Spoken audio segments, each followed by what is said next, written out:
उमरगा तालुक्यातील अंगणवाडी सेविकेच्या पदोन्नतीचा मुद्दा सध्या चांगलाच चर्चेत आलाय.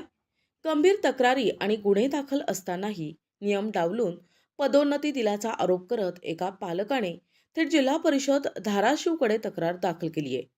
नेमकं प्रकरण काय आहे पाहूयात हा रिपोर्ट. धाराशिव जिल्ह्यातील उमरगा तालुक्यातील मौजे औराद येथील अंगणवाडी क्रमांक 303 मधील मदतनीस श्रीमती राजाबाई तानाजी गायकवाड यांना सेविका पदावर देण्यात आलेली पदोन्नती सध्या वादाच्या भोवऱ्यात सापडली आहे.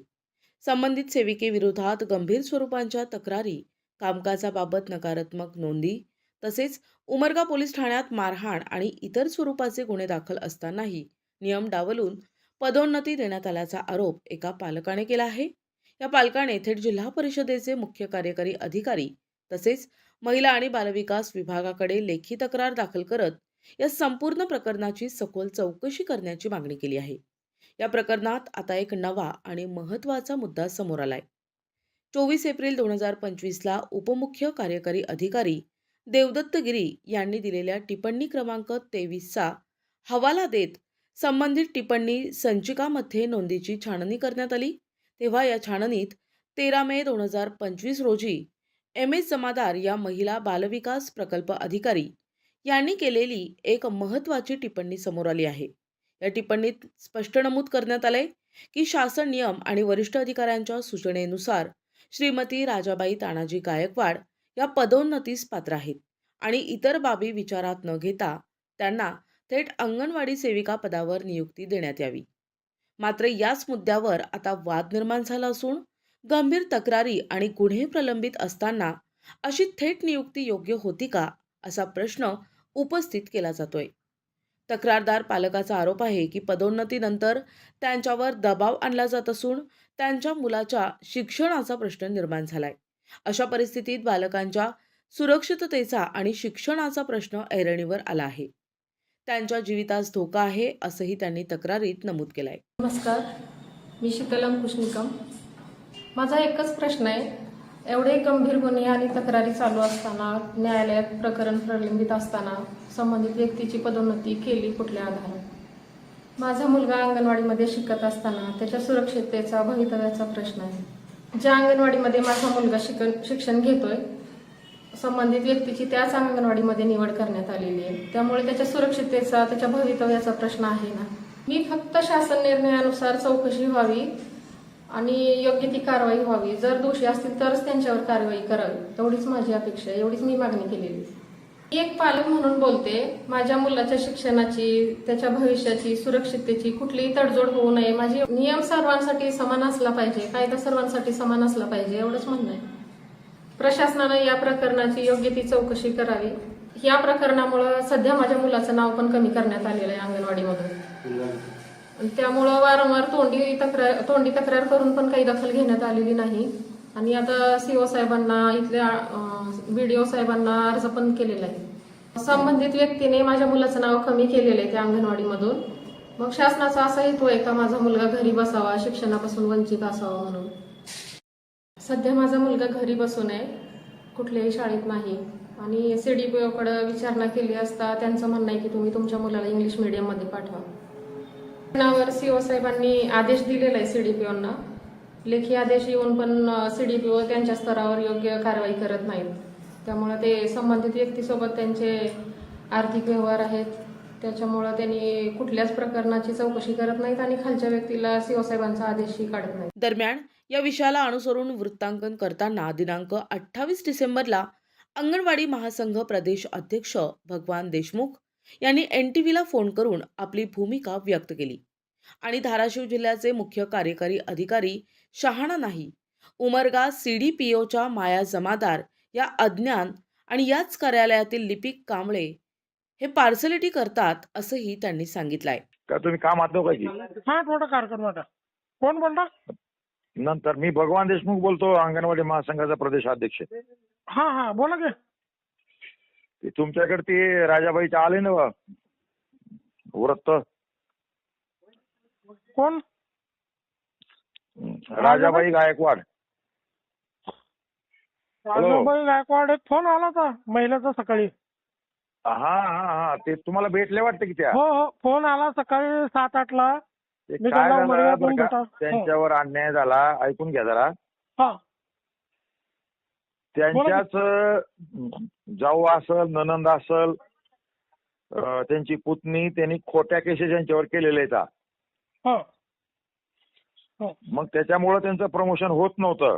हा हा मी शिवकडं उपोषणाचं पत्र पाठविलं, 4 वेळेस भेटलो. हा हा मग त्यांनी पत्र दिलं उपोषण करू नका आणि शासन निर्णयाप्रमाणे त्यांना प्रमोशन द्या म्हणून. बर बर सीडीपीओनं शासन निर्णयाप्रमाणे प्रमोशन दिलं. बर बर आता ती त्यांचीच पाहुणी, तिच्यावर काही केसेस आहेत खोट्या केलेल्या. बर तर त्या केसेस असताना प्रमोशन देता येत नाही म्हणून शिवकडे जाऊन बसली. हा हा आपल्या धाराशिवचे शिव ते काही तेवढे शहाणे आहेत मला वाटत नाही. मी भेटलो त्यांना. हा हा इतर कर्मचारी आणि हे मानधनी कर्मचाऱ्याचे नियम वेगळे आहेत सगळे. हा त्यांनी ते इतर कर्मचारी कायमस्वरूपी कर्मचाऱ्याचे नियम ह्यांना लावायलेत. हा हा आणि म्हणले मी प्रमोशन राखून ठेवत असतो. हा मग पुन्हा विनंती केली तरी ते काही ऐकले नाही. तर पुन्हा त्यांनी पत्र पाठवलंय सीडीपीओला की ते जे कलम आहेत त्या बाबतीमध्ये त्यांची चौकशी करावी आणि त्याचा अहवाल सादर करावा. एक पत्र दिलंय बर आणि दुसरं पत्र तात्काळ दिलंय. लगेच एका दिवशी 2 पत्र दिले. तर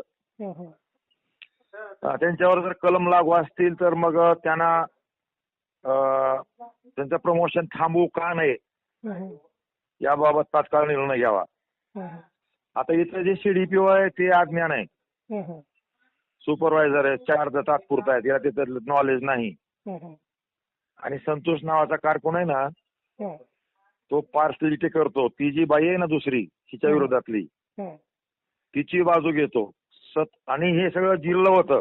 मला शिव म्हणले होते ठीक आहे बघू, तुम्ही डेप्युटी शिवाला सांगा. हे थांबलं होतं 15 दिवस झालं. नेमका आता उद्देश सांगा, नेमकं काय विषय काय आहे? उद्देश म्हणजे खोट्या नाट्या केसमध्ये हिला कमी करायचंय कामावरून. आता ते प्रमोशन दिलं ना आम्ही. शिवने काहीतरी पत्र काढलेलं आहे. हो ते खोट्या केसवरून काढलं. ते शिवनी त्याचा शहानिशा करायला पाहिजे. मग तसे तुम्ही लातूरमध्ये शिवच्या बरं विरोधात? का पत्रकार साहेब ऐकून घ्या. लातूरमध्ये एका बाईची सून जळाली होती. ती 6 महिने जेलमध्ये होती. तिला मी परत ऍज कामावर घ्यायला लावलं. बरोबर. आणि हिचं कसलाच गुन्हा नाही तसला. खोटे कलम आहेत फक्त. तरी पण ते शिवच्या काय लक्षात येत नाही. पोरगी आहे ती. शिव पण चुकीचे आहेत आणि सीडीपीओ पण चुकीचे आहेत. अगदी बरोबर आहे. तिला जे दिलंय ना नियमाप्रमाणे दिलंय. कोर्टात म्हणा काय कारवाई करत आहात का? आता तोच विचार आहे माझा. उद्या मी शिवला फायनल भेटणार आहे. नाहीतर मग कोर्टात जाणार आहे. तुम्ही मदत करा, थोडं आवाज उठवा जरा. नाही आम्ही जे कागदपत्र आहेत, जे पुरावे आहेत, अधिकाऱ्यांची मुलाखत, ह्यांच्या आधारेच बातम्या लावतो. खोट्या बातम्या आपण लावतच नाही. नाही त्याच्या आधारेच.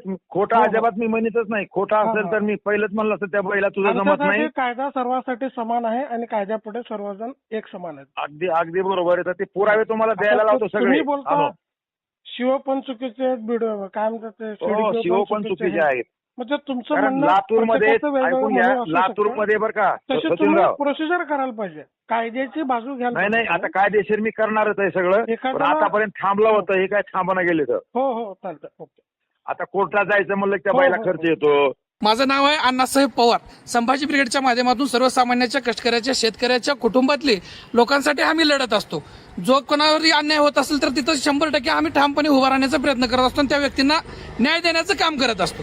प्रश्न केवळ एका पदोन्नतीचा नाही तर हा प्रश्न प्रशासनाच्या पारदर्शकतेचा आहे. गंभीर तक्रार आणि गुन्हे प्रलंबित असताना नियम डावलून पदोन्नती दिली असेल तर ही अत्यंत गंभीर बाब आहे. आणि अंगणवाडी म्हणजे हे लहान मुलाचं भविष्य आहे आणि ही व्यवस्था प्रशासनाने या प्रकरणाची निष्पक्ष चौकशी करून ते दोषी असतील तर त्यांच्यावर तत्काळ कारवाई केली पाहिजे. आणि नियम सर्वांसाठी समान आहेत, कायदा सर्वांसाठी समान आहे. एकीकडे शासन नियम आणि फाईलवरील टिप्पण्या तर दुसरीकडे गंभीर तक्रारी, गुन्हे आणि पालकांची चिंता. या सगळ्या पार्श्वभूमीवर महिला आणि बालविकास विभाग आणि जिल्हा परिषद धाराशिव यांची भूमिका काय असणार? पदोन्नती कायम राहणार की चौकशी होणार? आणि या प्रकरणात जबाबदारी निश्चित होणार का? हे पाहणं आता महत्त्वाचं ठरणार आहे. प्रतिनिधी सचिन बिद्री, NTV न्यूज मराठी, उमरगा, धाराशिव.